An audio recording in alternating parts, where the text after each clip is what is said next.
दोस्तों बहुत जल्द बेंगलुरु में नेशनल इन्वेस्टिगेशन एजेंसी का एक परमानेंट स्टेशन या ऑफिस इस्टेब्लिश होगा।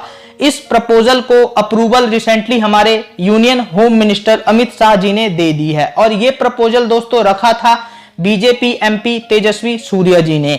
यहां पर तेजस्वी सूर्या जी ने साफ साफ कहा है कि बेंगलुरु एक टेररिस्ट हब बनता जा रहा है और यहां पर टेररिस्ट एक्टिविटीज की प्लानिंग होती है और सारे देश में टेररिस्ट एक्टिविटीज को अंजाम देने के बाद यहीं से इसका कंट्रोल जो होता है। अब यहां पर दोस्तों आप इसे पॉलिटिकल स्टेटमेंट समझने की भूल ना करें, क्योंकि इस समय स्टेट सेंटर दोनों ही जगह बीजेपी की सरकार है और तेजस्वी सूर्या जिन्होंने ये प्रपोजल रखा है वो खुद भी बीजेपी से ही हैं। यानी यहां पर सेंटर स्टेट में किसी तरीके का पॉलिटिकल वेंडेटा के नाम पर ब्लेम गेम चल रहा है, ऐसा आप एक्सपेक्ट नहीं कर सकते, क्योंकि यहां पर ऐसा कोई सवाल ही पैदा नहीं होता।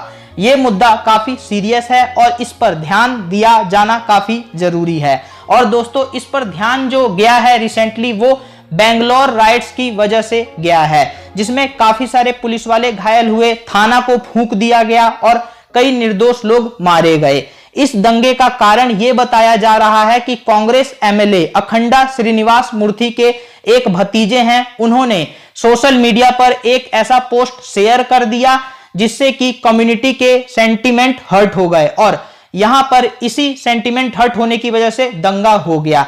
यहां पर दोस्तों जो एमएलए महोदय हैं उनका भी घर फूंक दिया गया था, यानी देखिए एमएलए का घर भी सुरक्षित नहीं था इस दंगे से।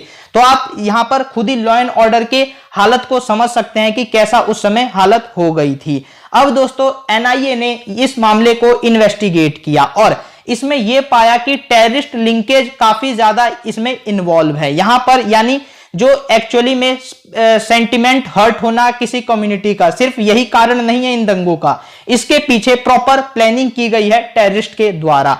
और दोस्तों इन दंगों का जो की कॉन्स्पायरेटर है वो एक मोइन खान नाम का टेररिस्ट है, जो कि आईसिस को हथियार उपलब्ध करवाता था। यानी दोस्तों आप देखिए कि जो आईसिस को हथियार उपलब्ध करा रहा है उसका यहां पर की कॉन्स्पायरेटर होने का एनआईए को सबूत मिला है। इसके बाद से दोस्तों नेशनल इन्वेस्टिगेशन एजेंसी ने 30 लोकेशन पर कम से कम सर्च ऑपरेशन किए हैं और इन सर्च ऑपरेशन में उनको ऐसे काफी सारे एविडेंसेस मिले हैं जिससे ये कह पाई है एनआईए कि यहां पर एक्चुअली में बेंगलुरु राइट्स के पीछे टेररिज्म का हाथ है और बेंगलुरु में टेररिज्म फल फूल रहा है। उसको यहां पर तेजस्वी सूर्या जी के अलावा एनआईए भी एक तरीके से मानती है, भले इसको ऑफिशियली नहीं कहा गया है, लेकिन जो ये इंसिडेंट लगातार हो रहे हैं इससे इस बात को नकारा नहीं जा सकता कि किस तरीके से बेंगलुरु में टेररिज्म फल फूल रहा है। अब दोस्तों यहां पर बेंगलुरु को क्यों चुना गया है तो मैं आपको बता दूं, बेंगलुरु साउथ इंडिया का फाइनेंशियल हब है और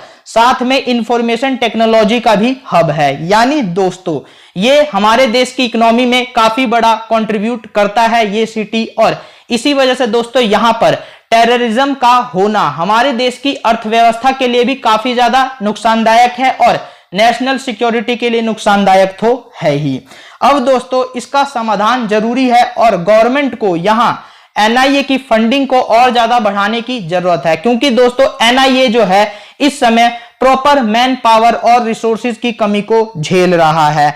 अब दोस्तों यहां पर गवर्नमेंट को चाहिए कि इस समस्या का जल्द से जल्द समाधान करके नेशनल इन्वेस्टिगेशन एजेंसी को और अच्छे से पावरफुल बनाया जा सके, ताकि वो इन तरीके के आतंकवादी गतिविधियों को कंट्रोल कर पाए। फाइनली दोस्तों हम गवर्नमेंट ऑफ इंडिया के इस डिसीजन को वेलकम करते हैं और मैं आपको बता दूं कि ये जो नया पुलिस स्टेशन बनेगा, एनआईए का जो स्टेशन बनेगा, उसको सुप्रीडेंट पुलिस रैंक के एक ऑफिसर जो हैं एक तरीके से हेड करेंगे।